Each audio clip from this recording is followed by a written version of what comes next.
was my grandmother, Anna Mieske, and she was truly the cornerstone of our whole family.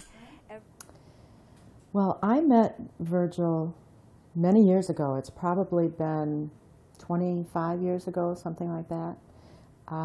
I'm the director of cancer services, but he was very special. He really believed in our mission and just wanted to be able to help as many people as he could. Yeah, well, we were married 46 years, and when I retired a month later, we found out that she had a brain tumor, and they gave her 12 months. Well, she did make it almost 2 years, and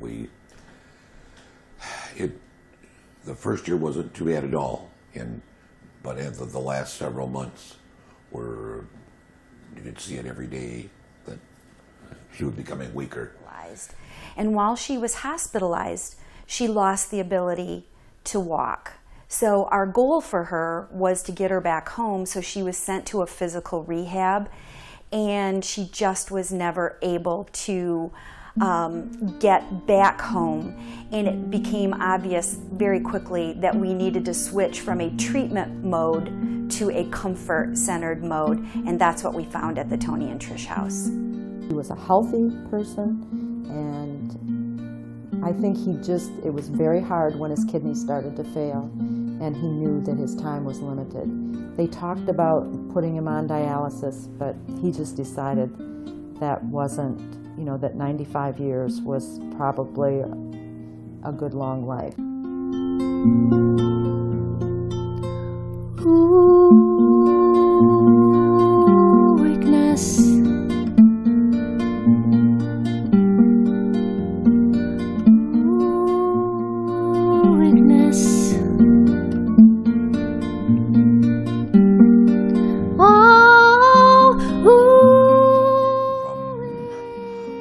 Halloween on till February, and then it couldn't get to the bathroom by herself, and so we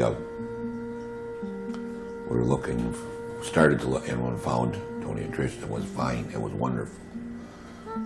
Well, his daughter did end up dying before he did, and it broke his heart. She was only like 60.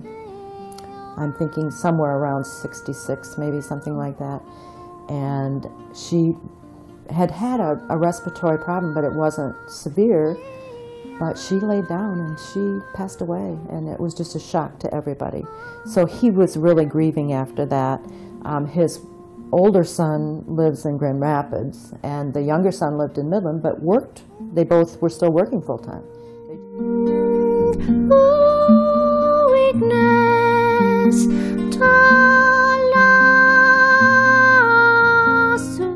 and my father, being very, very shy, was very uncomfortable about the whole process. And one of my first memories was when one of the volunteers came down the hallway and said, "We just have a pot of fresh chili on the stove, and we'd love it if you could come down and share it with us." Well, much to my surprise, my father walked down the hallway and sat down and enjoyed one of the wonderful things that happens here, which is generally home-cooked meals for both the guests that are staying here as well as their families. Well, I think that was fantastic. I didn't know how the people can do that every day. And we were here 5 weeks. And Mary continued to go downhill.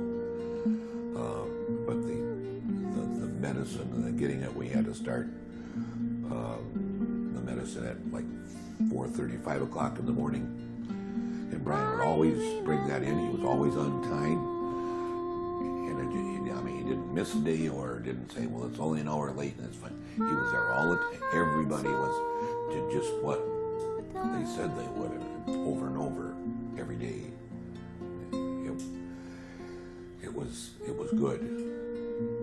It may have very well been the last ice cream he had, So he just savored every minute of it, and I think it's such a lesson to all of us, that we need to savor more of life. our relationships, those things we enjoy.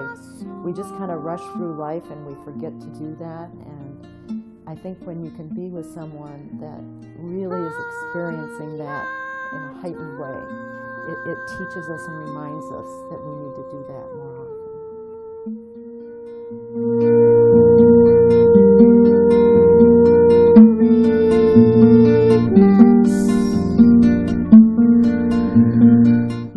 Yes, well, when Mary did die,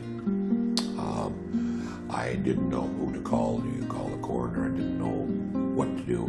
But Yolanda did. She said, I'll take care of that. I know what, and she did.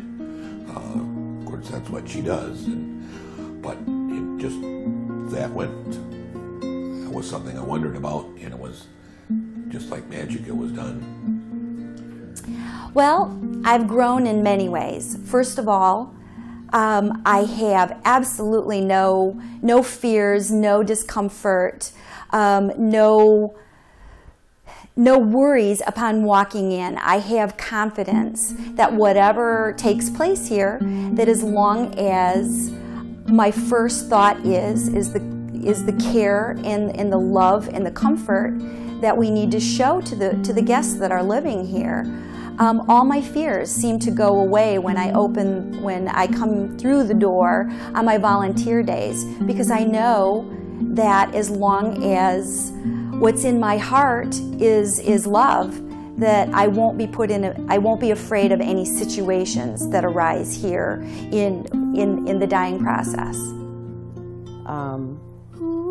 I just know, probably more than most people know, in the work that I've done for as long as I've done it, that this is essential for a community to have this kind of resource. I am just so grateful that people had the foresight and the determination and weren't discouraged by some of the roadblocks that came along the way, you know, in making this a reality. That people persevered because they knew it was the right thing to do.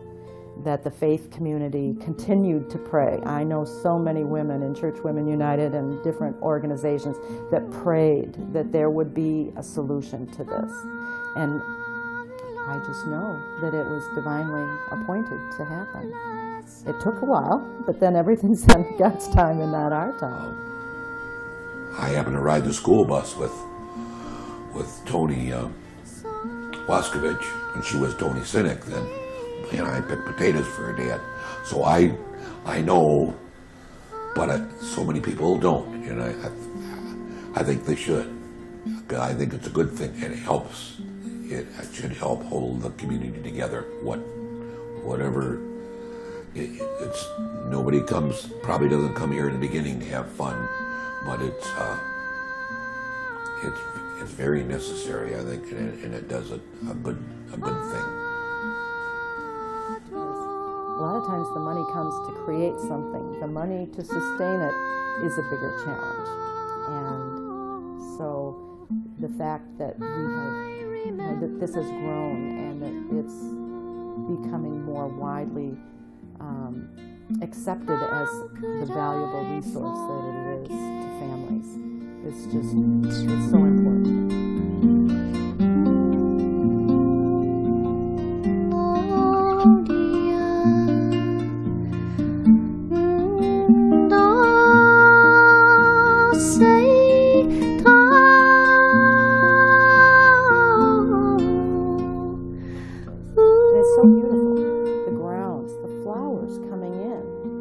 It's just a beautiful place.